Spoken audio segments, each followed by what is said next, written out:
I came in here last night and I saw one of my snakes laying eggs, and I said, you know what, I'm just gonna leave her. I'll come back in the morning because I knew she was pretty big, and she had only laid about 3 eggs, so I wanted to give her a chance to finish. So we're gonna check out and see what she did. This is an Ivory female. That's a super yellow belly. I bred her to a Mardi Gras, which is a freeway Enchi. Let's take a look at the dad first. Everyone always likes the fact that I show off the parents. This is our dad. Very crazy looking snake, right? That is a Mardi Gras. Now, the Mardi Gras is an Enchi Freeway. Now, the Freeway is the yellow belly gene with the asphalt gene. And when you mix them together, you get this acts like super crazy looking snake. And he's just exquisite looking. And then you add the Enchi in there, and that's what makes the Mardi Gras. I guess they think it looks like, whoever named it, I guess figured it looked like a Mardi Gras celebration in New Orleans. So that's the dad. And we bred him to the yellow belly. Now, the reason we did that was because every snake we get is going to be something cool. We're either going to get ivories or we're going to get freeways. And if the Enchi's in there, we might get Mardi Gras. And if the Enchi's in there with the ivory, we won't know, because obviously an ivory is a solid white snake, essentially. So let's look and see what eggs we got. Let's open this up very slowly. All right, yeah, she's sitting on a nice mound of eggs there, which means we got to get her off the eggs first. And what I normally do is I set up another tub, okay, a clean tub, because what happens is the female gets the scent of the eggs on her, and what that'll do is it'll prevent her from eating. She won't want to eat, because even though we remove her from the eggs, she'll think that she's still sitting on the eggs. So what I do is I set up a completely separate tub, because I don't think you can actually clean this tub enough to get that egg smell off. And then what I do is I'll take the female off, and I'm going to bring her over to my sink, and I'm going to give her a little wash, and I'm going to put her in here. She has fresh water, fresh bedding, and she's going to relax, and then I can work on the eggs. So hopefully she won't be too aggressive. All right, let's see. That's a nice mound of eggs we got there. And if you look, you can see, look how hollowed out she is. Look at that. She's like concave from all those eggs that have disappeared from her belly. So we'll take her over here to the sink, and we'll get some like lukewarm water on here, and we'll just kind of rinse her off a little bit. Hopefully get some of that scent off of her, that egg scent off of her, which, once again, we want to kind of camouflage a little bit the fact that we just stole her eggs from her, you know, because we want to get her eating. Because if we don't get her eating again quickly, okay, she's not going to regain that weight, and then we probably won't be able to breed her next year, or at the end of this year, I should say. You know, I might give her the year off anyway, but we'll see. She's usually a really good eater, so hopefully she'll snap back pretty quickly.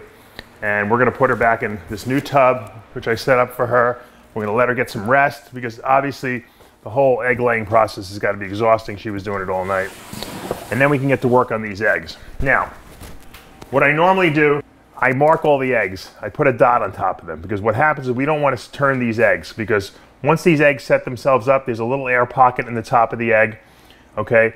And then the embryo's right under there, and with all the veins and vessels, and it breathes through here. So if we turn it, theoretically, we could suffocate the embryo in there. I don't know if that's ever possible with ball pythons, but certainly with other snakes, it is. So we got 1, 2, 3, 4, 5, 6, 7, 8, 9. So we got 10 eggs. That's a great clutch.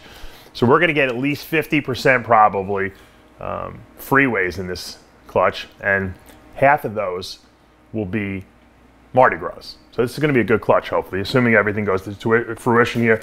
And obviously the eggs look really healthy. They're nice and big and plump. You know, that you want to see this. This is a great clutch. I wish all my clutches looked so good as this. And I really think it has a testament to do with the fact that these bigger females that have good weight on them seem to lay much healthier clutches, whereas when you try to, you know, push these early or younger females to produce eggs, that's when I see a lot of slugs usually. So we're gonna like try to pull these. I don't like to pull them apart. I usually like to keep them all in one clump, and I could probably do that.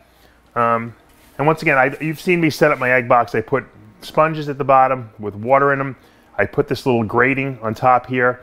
I just lay these eggs right in there, right on top of that. I'm going to put some saran wrap here to keep these nice and moist. This is really touching this. That's why I really don't like this setup here, because I don't want that egg. So I'm going to have to really pull the saran wrap really tight.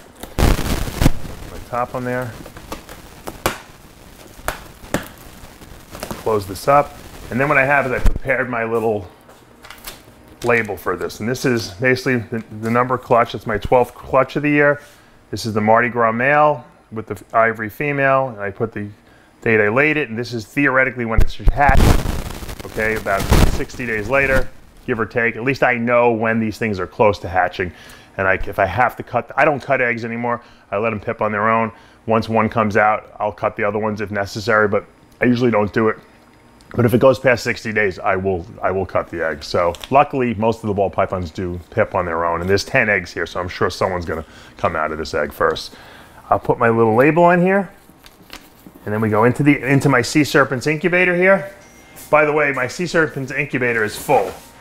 But Chris Nettles is nice enough to be driving down here from the east coast of Florida, and he's going to be bringing me a new one, hopefully in the next day or so.